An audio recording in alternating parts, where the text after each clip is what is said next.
Pois é, essa questão do dízimo é interessante, porque esse é o calcanhar do pastor Aquiles, quer dizer, calcanhar de Aquiles, né? O dízimo. Ninguém quer mexer no dízimo, porque senão dói. Existe muita polêmica se dízimo é dinheiro ou dízimo é alimento. Eu acho que isso aí não é nem precisa discutir isso, porque naquele tempo antigo, do tempo dos hebreus e depois mesmo do Novo Testamento, cartão de crédito tinha quatro pernas. Porque uma pessoa, quando ia viajar, o que ela fazia? Ela levava um rebanho junto. Porque em qualquer cidade que ela passasse, independente da moeda que circulasse naquele país, naquele lugar, ela podia vender as suas cabras ou a sua vaca e comprar alimentos. Tanto é que no próprio templo tinha lá os homens que faziam a troca das moedas, né? Como é que chamava? Tinha um nome isso. Os que trocavam moedas. Cambiadores. Os Cambiadores. cambistas ou cambiadores, que faziam a troca de moedas, porque vinha gente de todo mundo para adorar no templo, cada um trazia o seu dinheiro diferente, e alguns traziam o cartão de crédito com quatro patas, porque sempre foi assim na sociedade antiga, e por isso que alguns também não entendem exatamente porque Deus estava tão preocupado com os animais, no último capítulo do livro de Jonas, que o Senhor fala assim, não moravam naquela cidade tantos mil homens e animais? Não é? Por quê? Porque o animal era o sustento, o animal era a moeda, o animal era o cartão de crédito que andava. Então, a questão de ser dinheiro ou não ser dinheiro não é relevante. Eu, pelo menos, não considero relevante. Porque uma pessoa que tivesse um animal, ela podia trocar por dinheiro para poder viajar, até às vezes mais leve, né? Sem precisar levar um fardo de alfafa junto, de capim, para fazer aquela viagem. Mas a questão é simples, simples, simples, simples demais. Muito bem, você que me assiste, você quer dar o dízimo? Ok, deu dízimo. Eu pergunto, só dízimo você vai dar? Só 10%? Porque tudo que nós temos pertence ao Senhor. Mas se você for em Malaquias, tem um versículo lá que pastor de igreja tem guarda mandou tatuar atrás da mão, né? Para na hora que falar no púlpito, ele levanta a mão assim e lê nas costas da mão. Malaquias 3:10. Trazei todos os dízimos à casa do tesouro, para que haja mantimento na minha casa, e depois fazei prova de mim nisto, diz o Senhor dos Exércitos, se eu não vos abrir as janelas do céu e não derramar sobre vós uma bênção tal, até que não haja lugar suficiente para recolheres. Ok, vamos deixar o devorador, o gafanhoto, para outra sessão. Ok, você quer dar o dízimo? Quer? Do jeito que a Bíblia ensina? Quer? Então tá bom. Leve o seu dízimo à casa do tesouro. Onde que é a casa do tesouro? Fica na casa de Deus. Porque ele fala para que haja mantimento na minha casa. Qual é a minha casa aqui? A casa de Deus. Qual é a casa de Deus? O templo de Jerusalém. Não é aquela igrejinha da esquina feita com tijolo furado e coberto com telha de amianto. É o templo de Jerusalém, revestido de ouro por dentro, feito de pedras grandes, preciosas. Ali era a casa de Deus.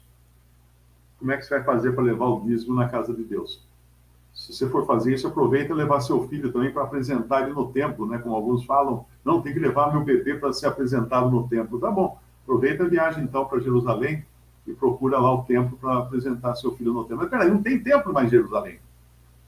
Tem uma mesquita muçulmana no lugar do templo. Como é que eu vou levar meu filho para ser apresentado no templo? Ou como é que eu vou levar os dízimos na casa do tesouro, que era um dos aposentos do templo? Como é que eu vou fazer isso? Não posso. Porque não tem o templo. Simples assim. Ou porque você acha que os judeus hoje, há 2000 anos, não dão o dízimo e não fazem sacrifícios?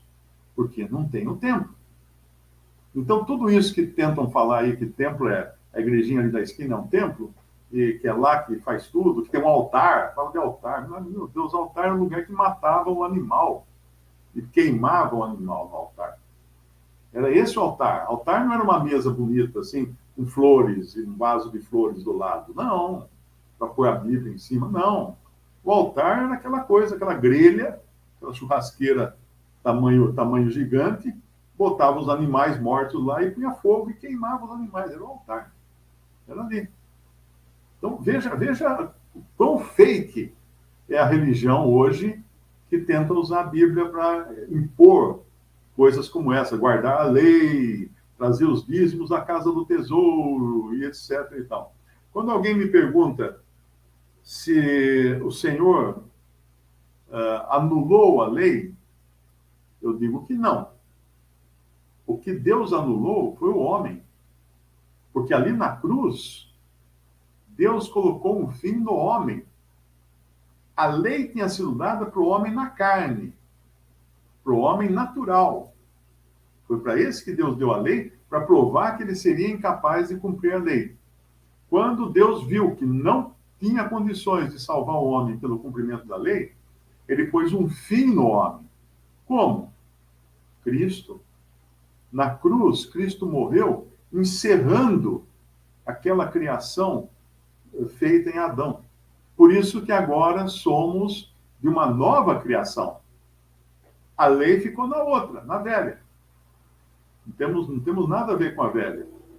Somos de uma nova criação agora, porque Deus pôs fim, não na lei, no homem. A lei permanece e vai permanecer eternamente.